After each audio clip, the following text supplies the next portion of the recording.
Hey guys, welcome back to the channel, and in this video I'm gonna show you how to get the free draw on the Champion Legend Lucky Draw, okay, on the Total Football Mobile. So without any further ado, let's get started.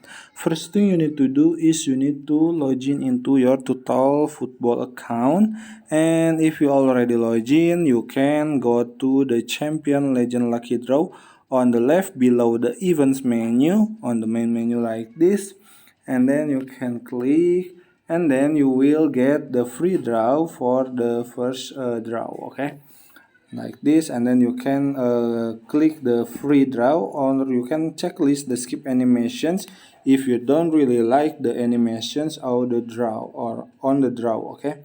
But I want to make animation, so I click draw for free, and let's see what will I got.